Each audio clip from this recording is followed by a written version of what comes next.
Good morning. हम लोग पढ़ रहे हैं क्लास 9 के सेकंड चैप्टर जिसका नाम है उत्तक। और उस उत्तक चैप्टर में हमने अभ्यास के प्रश्न को आप लोगों के समक्ष करा रहे थे। और अभ्यास के प्रश्न में प्रश्न नंबर 8 तक हमने करा दिया था और प्रश्न नंबर 9 हम आज कराने जा रहे हैं। और प्रश्न नंबर 9 बोर्ड पे लिखा हुआ है कि न्यूरॉन का एक चिन्हित चित्र बनाइए। न्यूरॉन को क्या कहते हैं? तंत्रिका उत्तक की क्या है? यह इकाई है। तंत्रिका उत्तक की इकाई कोशिका, तंत्रिका उत्तक की इकाई कोशिका जो संदेश वाहक का कार्य करती है। तंत्रिका उत्तक की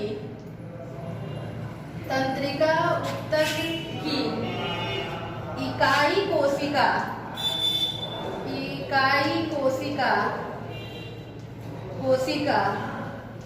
जो संदेश वाहक का काम करती है, जो संदेश वाहक का काम करती है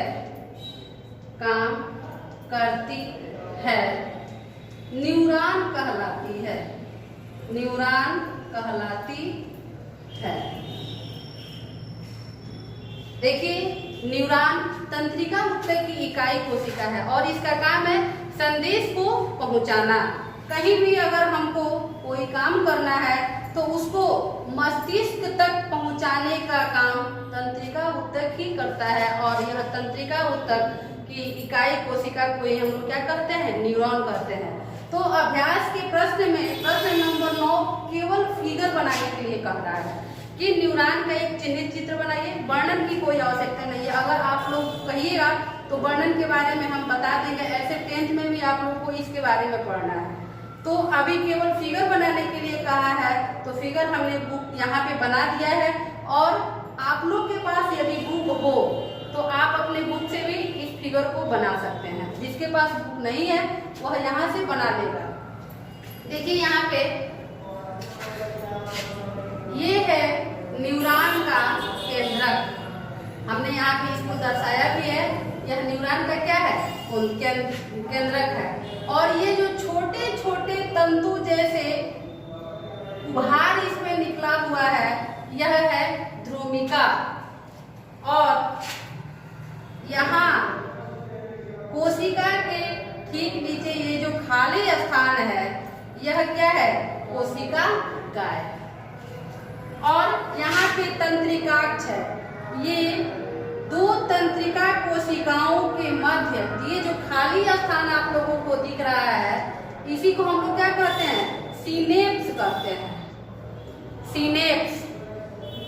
और अगर बात आ गई कि सिनेप्स कहाँ होता है या किसे कहते हैं, तो तंत्रिका उत्तक की कोशिका, दो कोशिकाओं के, एक यहाँ ऊपर कोशिका है और एक यहाँ नीचे कोशिका। इसके बीच देखिए आप लोग दिखाई दे रहा है, जो बीच में जो खाली स्थान है उसी को हम लोग क्या कहते हैं? सिनेप्स कहते हैं। और ये तंत्रिका का अंतिम सिरा है।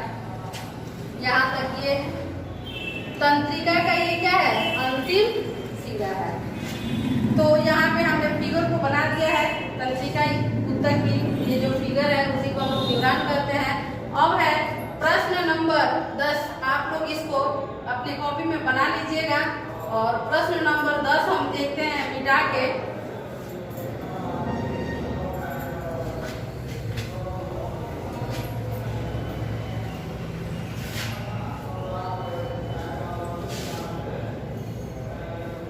प्रश्न नंबर 10 है,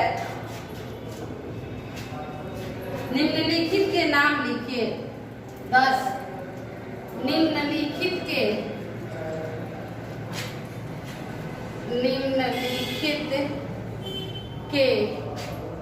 नाम लिखिए। निम्नलिखित के नाम लिखिए। ये है उत्तक जो मुंह के भीतरी स्तर का निर्माण करता है। ये उत्तक जो मुंह के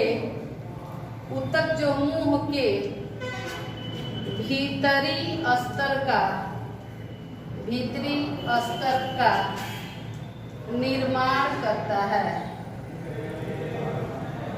उत्तक जो मुंह के भीतरी स्तर का निर्माण करता है। और आप सभी को इसके उत्तक के बारे में बताना है कि कौन सा उत्तक है जो मुंह के भीतरी स्तर का निर्माण करता है। तो सल्की एपिथेलियम उत्तक, सल्की एपिथेलियम उत्तक मुंह के भीतरी स्तर का निर्माण करता है। आइए हम लिख देते हैं यहाँ पे, इसके आंसर को लिख देते हैं। हमारी मुख गुहिका की,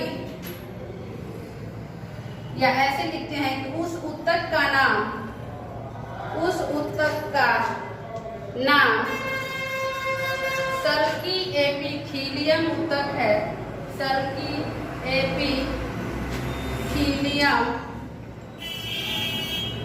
उस उत्तक का नाम सल्की एपिथेलियम उत्तक है। उस उत्तक का नाम सल्की एपिथेलियम उत्तक है जो मुंह के भीतरी स्तर का, जो मुंह के भीतरी स्तर का निर्माण करता है, भीतरी स्तर का निर्माण करता है, निर्माण करता है। बी है क्वेश्चन, उत्तक जो मनुष्य में पेशियों को अस्थि से जोड़ता है। उत्तक जो मनुष्य में पेशियों को अस्थि से जोड़ता है। अस्थि माना होता है हड्डी।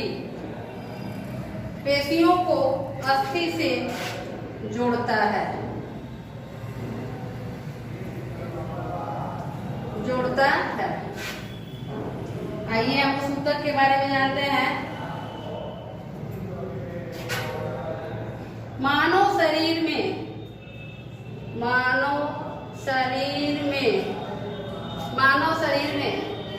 पेशियों को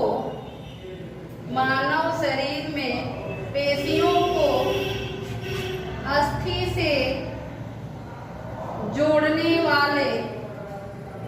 से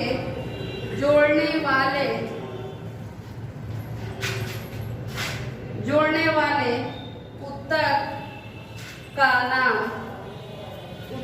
नाम कंडरा है। कंडरा है। कंडरा उत्तक जो है वह मनुष्य में पेशियों को अस्थि से जोड़ने का काम करता है। तो यहाँ हमने प्रश्न नंबर 10 के ए और बी के बारे में बताया, और ए था उस उत्तक के नाम को बताया जो मुंह के भीतरी स्तर का निर्माण करता है। तो मुंह के भीतरी स्तर का निर्माण सल्की एपिथेलियम उत्तक करता है, और अस्थि को, पेशियों को अस्थि से जोड़ने का काम कंडरा उत्तक करता है। तो आज के वीडियो में हम यहीं तक रहने देते हैं। फिर अगले वीडियो में आप लोगों को इसी प्रश्न के सी नंबर के साथ मिलेंगे। तब तक धन्यवाद।